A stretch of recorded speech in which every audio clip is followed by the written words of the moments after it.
Good morning. Welcome to Old Vine Zen. I am Jan, and it's me and the turkeys and the birds outside, and that's dawn. I was hoping I could show you the dawn. How are you?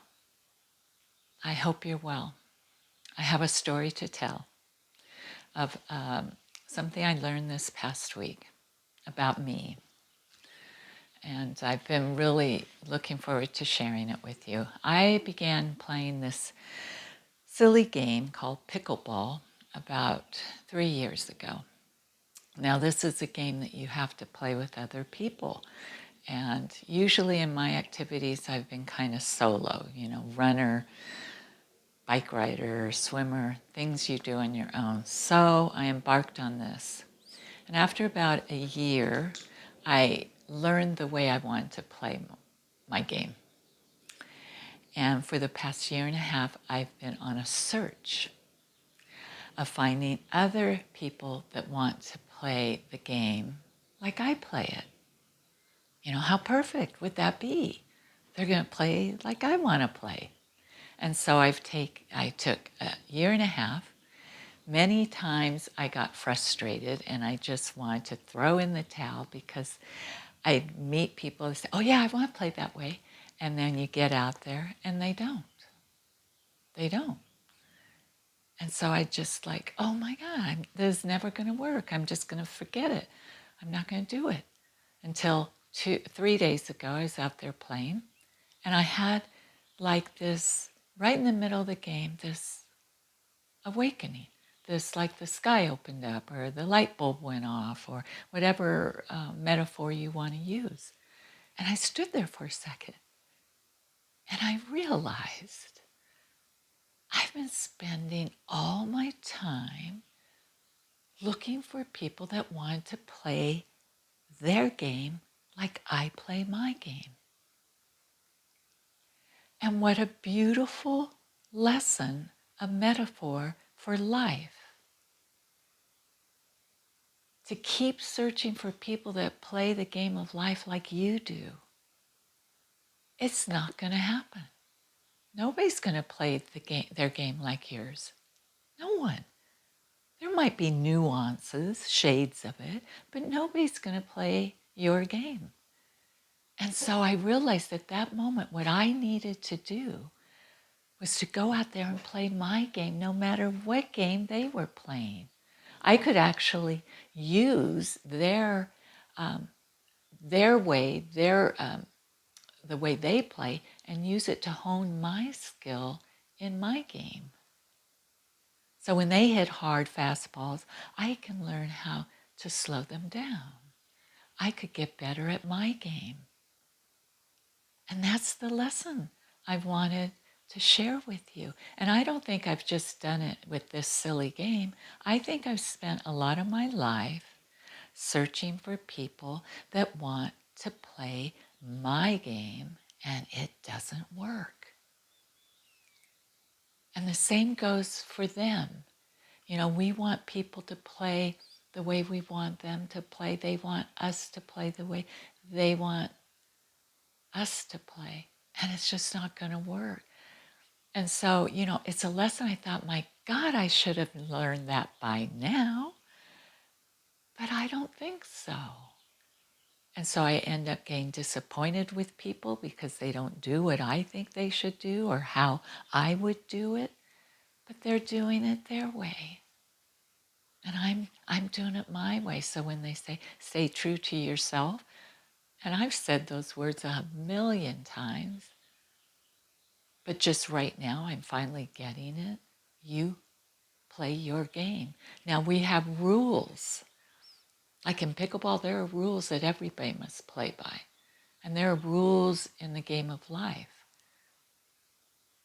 We must follow the rules of kindness, understanding. We must play this game of life with compassion and empathy, patience. So we have rules. But other than those rules, you get out there and you play your game and you stick to your game. Don't try to conform to other people's games, and don't expect other people to play your game. They won't, and you'll just be disappointed. Just like me. Don't make my mistake. But I'll tell you, out there on the court when that happened, the rest of that time, that game, I had a great time. I drove home feeling so good because it was just me with me playing my game, getting better at it, and them playing their game. So thank you. Thank you for listening. I was excited to share it with you. Play your game. And it's not easy. It is not easy. People want you to be what they want you to be. And you watch yourself. You watch yourself. You're going to want people to be the way you want them to be. It's not going to be. It's not going to be. Okay, so let's relax for a minute. Let's let that kind of sink in. If it holds any truth for you, it might not. So it's a time to practice. Remember, your openings, your epiphanies, your awareness will usually come not on your cushion while you're practicing your meditation. It'll come during your days in life and evenings. It'll just show up from your practice. So relax, roll your shoulders back, tilt your head down a little bit. You can close your eyes or you can leave them open and just look down. Don't look at me.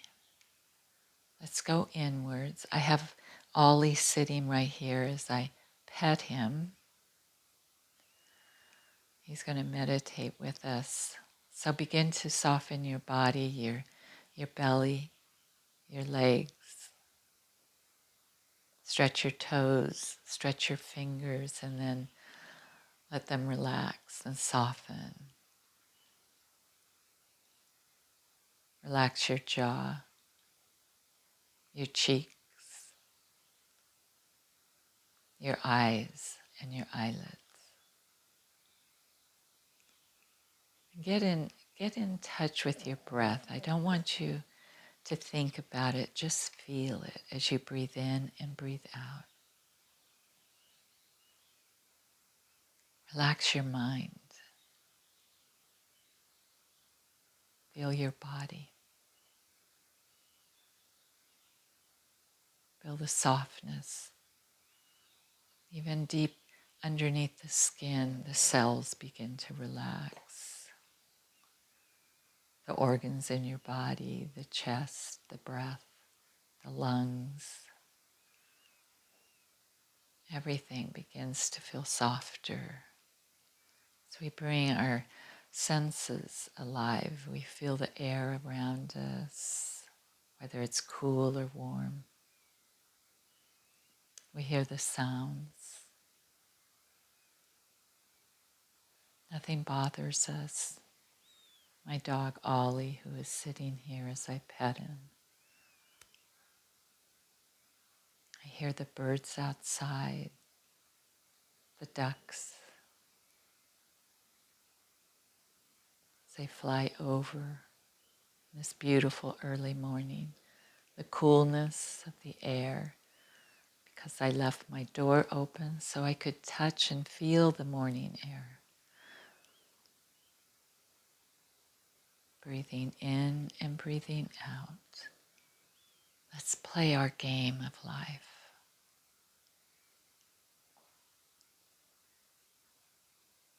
The only way we can, our way,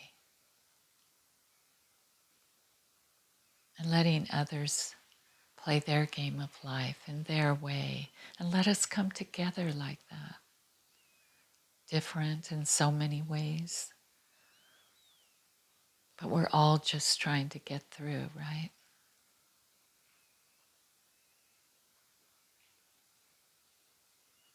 I've loved, I've laughed and cried.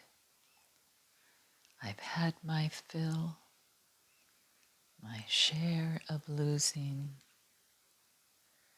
And now, as tears subside, I find it all so amusing to think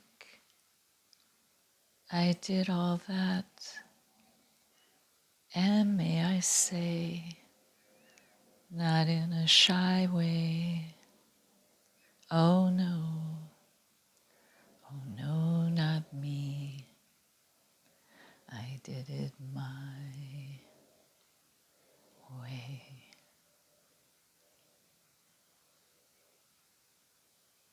Breathe in and breathe out.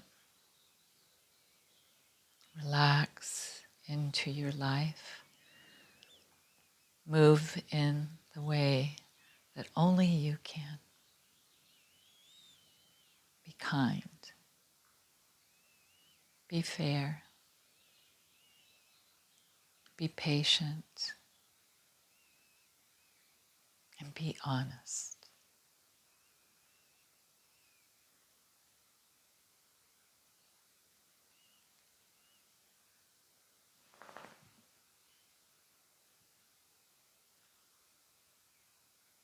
And now, as we bring our meditation to a close, our practice for today will end, but not truly end. It will go on. We will practice often, and we will keep our eyes open and our mind clear.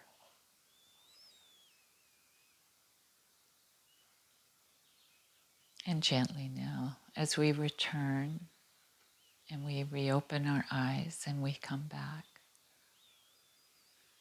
remember these moments of clarity when you practice your meditation. You only need a few moments just to practice, and it will reap so many benefits for you during your life. And next week, I can't wait to talk to you about, if I had time, I'd do it today, but about spiritual friends. Spiritual friends. Do you have any? And I'm not sure I do. But do you realize you don't even have to meet them? You don't even have to know them, ever have met them in person? But you can have spiritual friends. And next week I'll tell you about a little bit about it, criteria, kind of guidelines you would have to follow. But it's really exciting, and I would like to look into it because I want to do my life my way, and you do yours your way. And maybe we can come together. So take care. I'll see you soon.